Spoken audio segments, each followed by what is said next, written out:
All right, well, let's get started. What's the deal with Kaizen to improve sales effectiveness? Well, I work with a lot of manufacturers, distributors, and a few service organizations.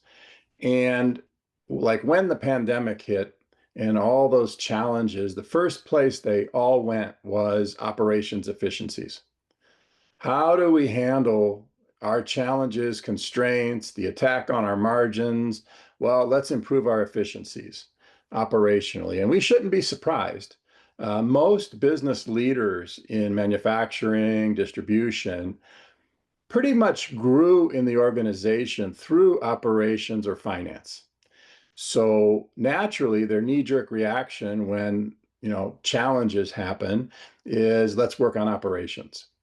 My concern is they've done such a fantastic job with the new challenges that we're facing today and the uncertain markets, tariffs, no tariffs, world events. I don't know if that well is going to produce as much as they need it to. So today, what I wanted to do was talk your language. Chances are, if you've used Kaizen, you know how powerful it is. If you haven't used Kaizen, I'm going to briefly share what it is, what outcomes you can expect from it. And more importantly, we're going to cover 3 of the steps, but when you get the PDF of the slides, you'll get all the steps. So let's get started. My name is Mark Roberts. I help companies drive what I call explosive growth. I've written a book called Driving Explosive Growth, where I map out the steps, the process that I've learned over the years that helps companies grow rapidly, profitably. In that book, I mentioned voice of customer research. And quite a few people reached out to me saying, I want to learn more about this whole voice of customer research thing. So I wrote a second book, Voice of Customer, where I share insights about voice of customer research. I actually give you some of my more popular questions, the process, if you want to learn about it or if you want to do it yourself. That's why I created the book. But let's figure out you. I see we've got quite a few different people on the call today. What's your role? Just type it into the chat really quick. Are you the president, CEO of a business, business owner, sales leader, marketing leader, salesperson, other? It just helps me understand the audience and where to spend time and where not to spend time. I see salesperson. Okay, I see business owner. Okay, well, that's helping me understand. And again, I want to hit that 30-minute number. So we're going to be moving pretty fast. But again, remember, you're going to get a PDF of the slides. You're going to get a copy of the recording. So let's buckle our seatbelts and get going. Is your business seeing or feeling the impact of current market uncertainty? I'm just curious. Put in a Y or an N into the chat. I see Y, another Y. Okay, so yes, I don't ever want to assume. When I train salespeople, the first thing I mention is don't assume. Always ask questions and then, solve customer challenges. So the assumption was right. We're starting to see a slowdown.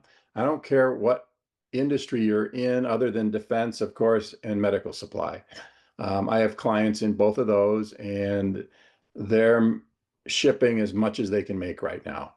But most other businesses are seeing a little bit of a pause. Buyers are putting the brakes on large equipment orders, for example. One of my clients makes a really large industrial machine that their least expensive machine is $750,000. Their most expensive is $3.2 million. And with those kind of decisions, people want to feel safe. They want to feel confident. So all this uncertainty is doing is pushing out orders, pausing orders that they thought they were going to ship. So today's focus is how do we apply the principles and the steps of Kaizen to improve our sales, improve sales effectiveness. I believe that, like I said, operations has done a phenomenal job of improving operations efficiencies, but improving the effectiveness of your sales team is kind of an opportunity for most manufacturers. What is Kaizen? Well, it's a Japanese philosophy of continuous improvement. If you've worked with any Japanese companies like I have, Toyota, back in the day, Nintendo, it's just how they operate. Um, Kaizen is a very focused approach on small incremental changes. And that's the brilliance of the model. It's these big, huge changes that people have a hard time adapting to. But Kaizen is focused on a bunch of small incremental changes. It's often used to improve service, quality, operations. And my argument today is, why not sales? Why can't we use this proven methodology to improve sales? Maybe some people are. I just haven't worked with a manufacturer or distributor that has. And the goal, no matter who's using it, is to improve processes, performance, and the mindset every day. Create a new mindset of continuous improvement. And that would be a tremendous outcome. So again, moving forward, what are the core principles of Kaizen? Some of you may know this already, and some of you, this might be a new process, but know your customer. I'm happy to see that as number one. Knowing your customer has always been like my secret sauce. When a company wants to grow rapidly, they're often surprised. They expect me to hire more salespeople, invest in more leads, and invest in search engine optimization. No, the first thing I do is I interview your customers. I want to talk to your current customers. I want to talk to your inactive customers who haven't bought in months. I want to talk to everybody you quoted but did not win. The insights we need to write your growth strategy is in the market. We just need to listen. What are their needs, expectations, current challenges, constraints? I'm just finishing up a voice of customer project for a local distributor. And what their customers are saying is um, the raw materials to make some of the products is a constraint. So they're looking for suppliers who can have access, maybe more access to some of the raw materials that's required in making some of the products that they sell to their industrial accounts. Let it flow. Smooth processes, minimize waste. So the question is, if you're on this call today, or if you're just listening to this, do your processes flow smoothly or is there a lot of friction? Do sales flow through your system or do they get stuck somewhere in your pipeline? And then go to Gemba, and it's a Japanese term that means the scene of the action. In sales, the scene of the action is time with customers. I often coach sales managers, CROs, and unfortunately, they spend a lot of time in meetings and doing reports when what we need to do is get out in front of customers, whether it's on the road or in Zoom meetings. Um, One of the companies I helped was an amazing company called Pragmatic Marketing. They've trained over 80,000 product managers and growing worldwide. And they have a term called Nahito. And, again, with my martial arts background, I'm like, oh, this is really cool. Well, what it stands for is nothing important happens in the office. And I believe that. So we got to get to the front lines, and that's where we're going to get the insights to rapidly grow. And then we need to empower our people. Everyone is a part of the process. Often when I work with inside sales, customer service, I ask, how many people in the room are in sales? And maybe one or two arms go up. Actually, everybody in your organization is in sales in some kind of way supporting sales. And then be transparent, open, honest, and clear. Even if the results aren't what we want them to be yet, we're going to publish them. Everybody's going to see them. Everybody's going to know what good looks like and what we're trying to achieve. So what are the outcomes?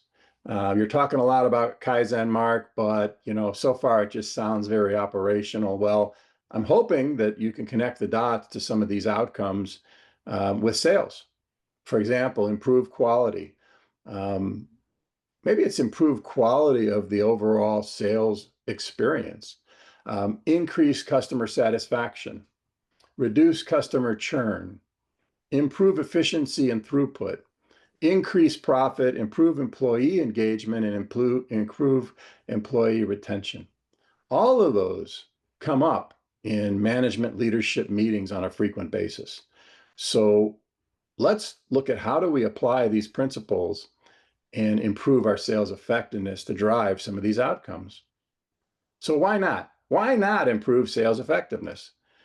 So there are 6 key steps to Kaizen. I remember back when I was actually the VP of sales and marketing for a pretty large manufacturer.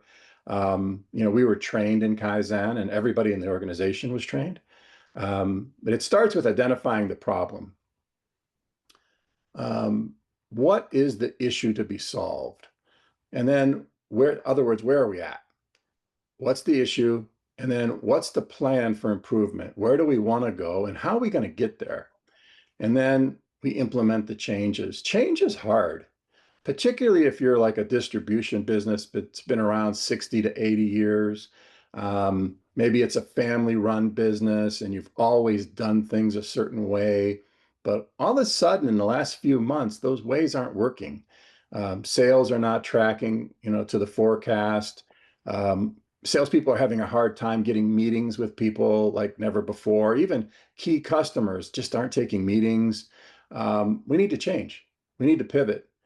The answer isn't throwing more people at it, making salespeople work harder, longer. I often hear leaders say, well, my sales team just needs to become more accountable. Maybe, but what if it's just the very process that we're using that's become outdated? We're going to cover those top 3. The other 3 is evaluate your results. Any organization is tracking their key performance indicators. My challenge is, are they leading indicators or lagging indicators? And we're going to talk about that. Standardize your improvements. Once you've figured out a process that's working, make it a constant process. I hear somebody doesn't have their phone on mute. Please turn your connection onto mute because we are recording this. But standardize it. Relentless repeatability is what the author of the book Scaling Up talks about. Once you find a process that's delivering a tremendous amount of value, we want to repeat it over and over again, and then review. Constantly assess, how can we get better? It's that continuous improvement mindset. And again, I'm going to give you slides in the PDF on the last 3, but we're not going to cover them today in our session because I want to get this done in 30 minutes for those busy people on the call. Number 1, identify the problem. What can we do better today? Well, when it comes to sales, review and improve sales skills, techniques regularly. Observation is by far one of the best ways. I like to assess people. I have a very powerful sales skills assessment tool. It looks at 21 sales competencies, beliefs, motivations. But back in the day, before that tool existed, I was on the road and I was attending sales meetings. Today, I would probably be attending key sales meetings. I would be using assessment instruments, and I would be jumping on maybe 2 to 3 Zoom calls a week just to inspect what I expect. Encourage reps to test and refine approaches. Let's track what works and scale it. In my training, I call that nail it before you scale it. You're going to start seeing patterns of things that are working and then things that we thought would work that won't work. And we're going to make decisions very quickly. And then the sales team shares openly, with psychological safety, the friction. Where are friction points? I was helping a team not long ago, and their owner and also the president wanted a large number, let's just say, of new accounts. But there was friction. There was friction in the process to set up credit. And the process was very convenient for my client, but it wasn't. It was very onerous for the new accounts. And quite frankly, the new accounts didn't want to do it. So to the credit of sales and to the credit of the leadership team, we identified it and we had to create a new process that had less friction to onboard and approve credit for new accounts. So how do we do this? Well, we got to determine our current state. It's like when I do strategic planning, where are we at today? And where do you want to be in 5 to 10 years? And then we start connecting the dots backwards. Interview your customers. Again, I'm a huge fan of voice of customer research just because it's produced such great results for my clients. One client was stuck at like 14 million for 5 years. Their private equity firm brought me in. Within 12 months, we had to add a second shift after interviewing their customers. We kept interviewing the customers, gathering insights, and that company in 6 years went from 14 million and was sold for 80 million. So I know the process works. It's helped multiple industries, particularly manufacturing and distribution. And then cross-functional teams. What do I mean by that? The worst thing we can do is just focus on sales and not include the rest of the team. I've seen this happen time and time again. There was another manufacturer that asked for my help. But back to what I was saying was we created a sales plan, and the goal was net new business, particularly in automotive and engine technology. And we started executing, but we didn't include operations and quality like we should have. We were executing the plan that the CEO and the president asked us to do, but nobody had talked to quality. And it turns out, no surprise if you're in that industry, when you win a part for automotive, high tech, defense, aerospace, the product needs to go through a PPAP process and be approved. Well, the people doing that process were in quality. The quality team didn't have nearly enough people to process those new accounts and new parts quickly enough. So shame on us. What we should have done was had a cross-functional team meeting. We should have talked about what our goals were and then asked everybody in the meeting, how does this impact your team? And created a plan.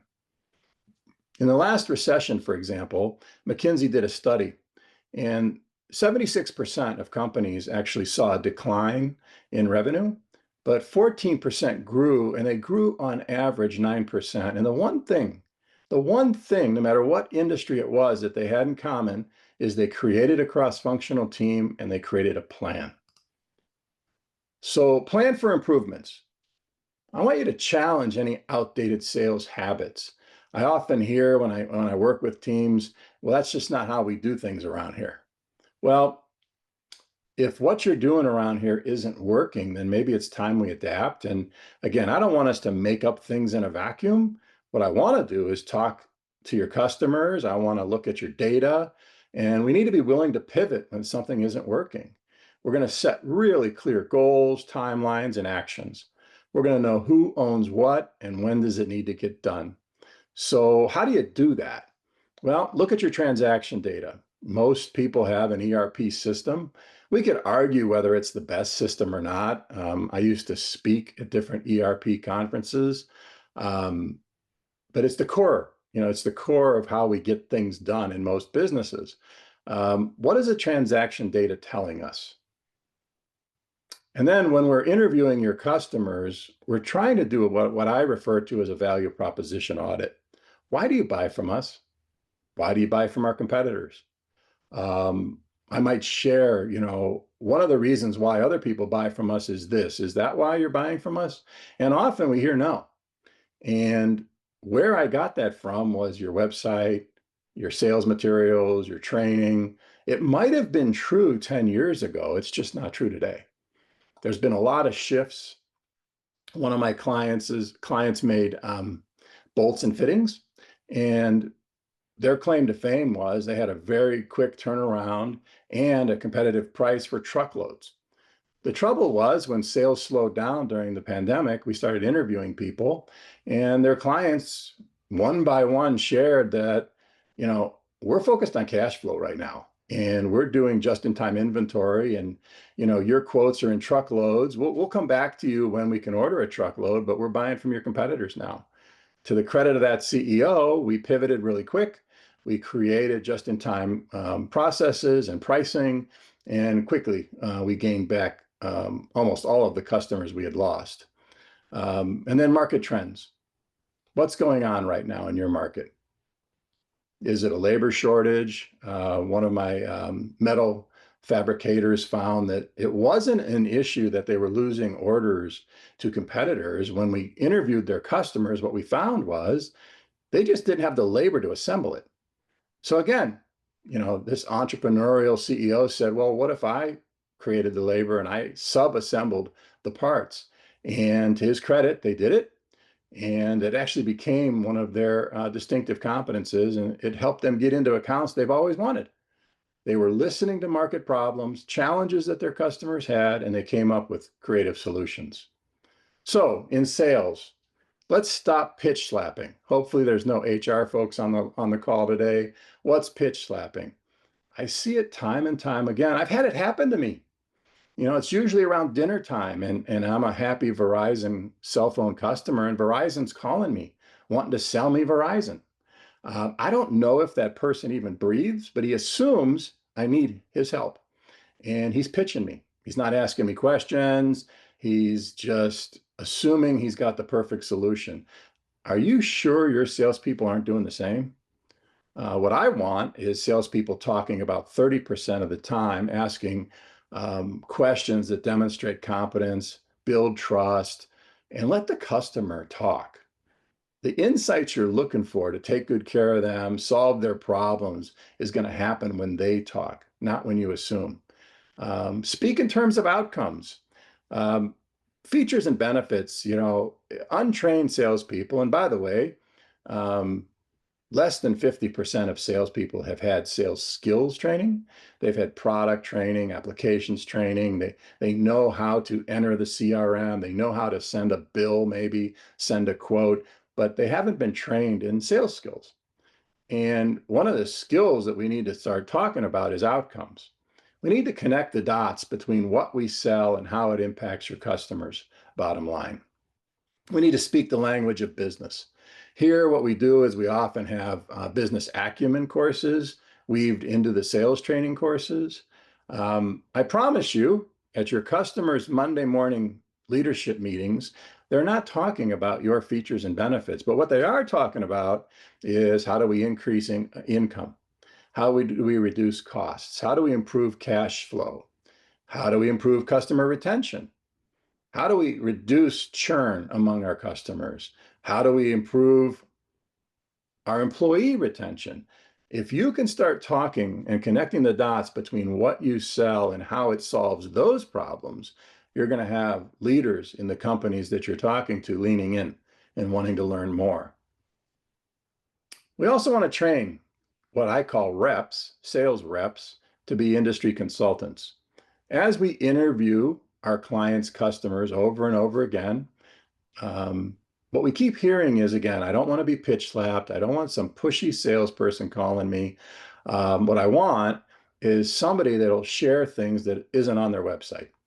They have some industry experience. They take the time to understand my business and how I make money. And they give me some ideas. They might not be perfect, but we collaborate and we create plans. And then train your salespeople. The approach that I recommend, I actually wrote a blog post on it, on how we could learn process from going to a physician. And first you assess, then you prescribe, then you collaborate, and then you serve. I don't overthink it. The reason why my brand is called No Smoke and Mirrors is I don't believe in like super complicated acronyms, hard to remember processes. I believe in helping your salespeople learn how to win and then help them practice over and over again until it becomes like muscle memory. And then evaluate your results. Say no to the status quo.